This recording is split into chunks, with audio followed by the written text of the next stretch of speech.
Bom ou não, aqui é o professor Daniel Gontijo e você vai assistir agora um trechinho de uma aula que a gente teve lá no Instituto Ponto Azul. Aproveita aí. Então, para algumas pessoas, nem daria para considerar como pseudociência, porque é uma não ciência. Não daria nem para considerar, mas como eles se apregoam científicos, né? Então a gente tem um problema muito grave ali nessa questão. E aí, isso daí eu vou colocar como criacionismo científico mesmo, não necessariamente sobre design inteligente. Eles têm basicamente duas formas de agir. Uma delas é negar a evolução. Então você tem que negar a evolução e o naturalismo como um todo. Então negar também a idade do universo, a astronomia como a gente conhece hoje e tudo mais, né? Você tem que negar isso tudo. E também fazer uma proposta alternativa que, como nós vimos, que está nos documentos oficiais do Instituto, que não era para ter vazado, rolou até um constrangimento muito grande entre os autores lá, porque não era para ter vazado isso daqui. E isso daí que é qual a proposta? Uma proposta baseada em religião. Uma proposta em que você coloca Deus especificamente ali dentro. Tá? Mesmo que você queira dizer que uns colocam os ETs, uns colocam os robôs, uns colocam sei lá quem, uma nuvem inteligente, sim, o Michael Bigg chegou a propor isso numa nuvem, eu estou falando sério, isso foi publicado numa revista. Uma nuvem elétrica inteligente. Enfim, a alternativa que eles propõem é baseada em religião, com objetivos políticos. Ainda que você tenha inocentes úteis lá dentro, laranjas, que não possuem esse entendimento político, que estão lá só porque defendem muito com o coração as ideias, essas pessoas são inocentes úteis. Tá? A maioria dessas pessoas tem objetivos, o Instituto e as instituições do design inteligente têm intuitos políticos. Ok? É muito importante colocar isso daí. Então, por que daria para chamar de pseudociência? Primeiro, porque eles pretendem ser científicos. Então, a partir do momento que você pretende ser científico, diz que é científico e não segue princípios que possam ser chamados de ciência, né, ou métodos que podem ser chamados de científicos, é uma pseudociência. Ponto. Né? Principalmente pela proposta alternativa que eles dão. Porque como chama design inteligente, no próprio nome você está a proposta que eles estão colocando. Tá? A proposta de um designer, né, do design inteligente. Então a própria proposta que eles estão colocando não é científica, porque você não tem, porque ela é baseada na lei da ignorância, né, no princípio da ignorância. Né? Não sei como foi, logo foi Deus. E aí, ou foi o designer, que seja. E aí, se você for olhar depois explicações novas que deem conta de justificar que não foram, que não é impossível de ser surgido por evolução, aí você pula para outras etapas, né? Enfim, então você tem isso daí, é baseado em religião, e, portanto, não pode ser científico. Ainda que a crítica à evolução, a crítica ao processo evolutivo e às ideias evolutivas, ou geológicas, ou astronômicas e tal, isso possa ser científico, sim.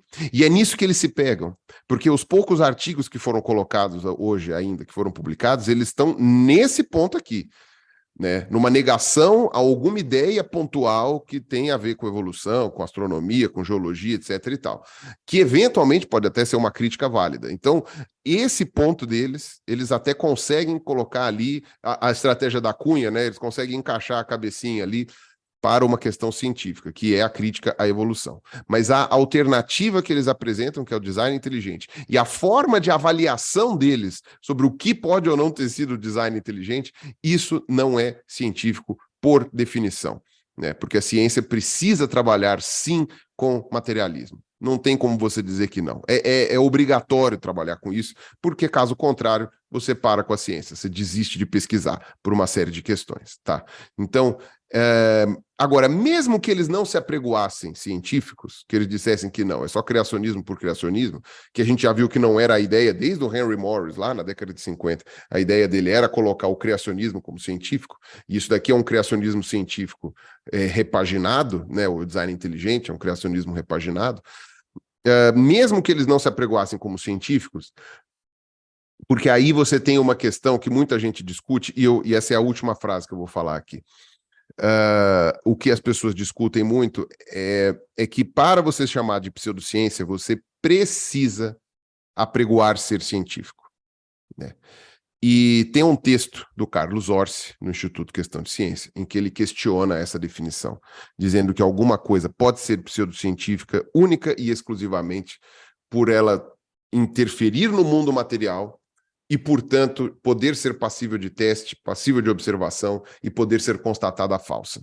Tá? Então, para o Carlos Orsi, naquele texto, a astrologia, por exemplo, mesmo que você pegue um astrólogo que não considere a astrologia como sendo ciência, o simples fato da astrologia alegar interferir no mundo material e, portanto, poder ser constatada falsa, já faria dela uma pseudociência, mesmo que você não tivesse essa alegação de pseudociência. Tá? Isto passa a ser muito delicado quando você está tratando de criacionismo, porque aí, literalmente, você está falando de uma religião, de uma fé. E isso sem a discussão, porque a astrologia realmente é uma coisa meio gelatinosa, assim, né? Você não sabe, é uma religião, não é uma coisa meio assim, é uma crença, é blá, blá, blá. No caso do criacionismo bíblico, não, é uma religião institucionalizada. Você tem igreja com isenção de imposto, você tem uma série de coisas, sabe? Tipo, é uma religião de fato. A gente tem um livro-texto sagrado, escrito ali, o negócio, né? No Gênesis. Então, aí você entra numa questão muito delicada, porque aí qual é a diferença entre fé e pseudociência? Se você coloca nesses termos, tá? Mas, então, uma pessoa que crê na literalidade do Gênesis, mesmo que ela não apregoe ser científico, mesmo que ela fale, não, a ciência não sabe o que está falando, não me interessa, isso daqui não é científico, isso aqui é revelação, isso aqui é fé.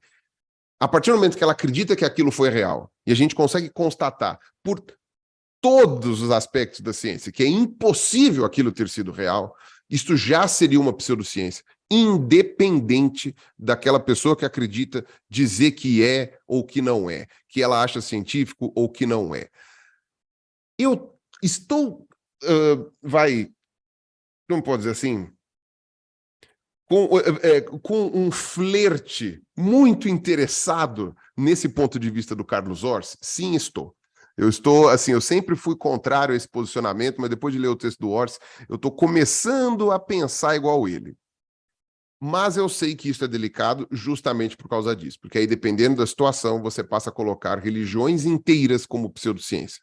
E aí isso pode gerar um conflito social, e a gente está falando de política desde o começo da minha apresentação, a gente pode gerar um conflito social que pode ser muito delicado e muito prejudicial para a ciência.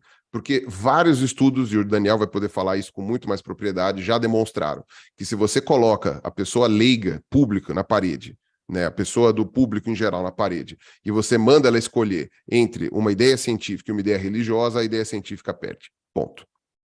Acabou. A pessoa vai com 90% ou 80%, não lembro os dados aqui, preferir ficar com a fé, que é muito mais reconfortante, é muito mais forte para ela do que com a ideia científica. Então, se você joga na cara dela, ou você acredita na evolução, ou você acredita em Deus, a pessoa vai deixar de acreditar na evolução. Para ela, assim, não tente brigar.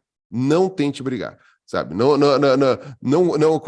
assim, é quando a pessoa, né, seja homem, mulher, não sei o que, coloca e fala assim, ó, é o seguinte, você escolhe entre eu ou a tua mãe.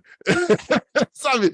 Não joga, não faça esse tipo de coisa com a pessoa, entendeu? Não coloque ela na parede nesse sentido, porque o resultado não vai ser um resultado que você vai gostar. E como a gente está falando de política, de projetos de lei, como o do Marco Feliciano, que foi basicamente o mesmo projeto que foi do caso Dover, de colocar criacionismo em aulas de ciência aqui no Brasil, como a gente está falando de uma bancada evangélica cada vez maior, que é essencialmente criacionista no Congresso, a gente tem que tomar muito cuidado com essa questão de enfiar as pessoas na parede e falar, escuta, sua fé é pseudociência. Porque ela vai falar, então a ciência não sabe nada. Então eu quero que se exploda a ciência. Entendeu? Então, apesar de eu estar sedutoramente interessado nessa ideia do Carlos Orsi, eu ainda acho que talvez ela seja muito contraproducente do ponto de vista social, porque a gente precisa fazer as pessoas do público em geral aceitarem mais ciência. E isso implica em não jogá-las contra a parede para que elas escolham a fé ou a ciência. Até porque tem muitas e muitas pessoas, eu diria até que a maioria das pessoas do planeta, que conseguem conciliar perfeitamente a sua fé ao conhecimento científico, né, sem que a gente tenha que chamar a fé dessas pessoas de pseudociência, né? Um exemplo que a gente pode dar aqui no Brasil, por exemplo, é o espiritismo, né? Se você for colocar o fato de que espíritos, segundo a religião espírita, os espíritos interferem no mundo material, se você consegue demonstrar isso como não sendo, como tendo explicações materiais e não explicações espirituais, você joga o espiritismo inteiro como pseudociência. E isto, a meu ver, vai ser complicado, é complicado. A gente, sei lá, a gente precisa de frente ampla e não de purismo aí. Então, eu sei lá, eu acho que é esse o ponto aí que eu queria trazer. Então, a princípio, eu ainda defendo que, para ser uma pseudociência, precisa apregoar ser científico.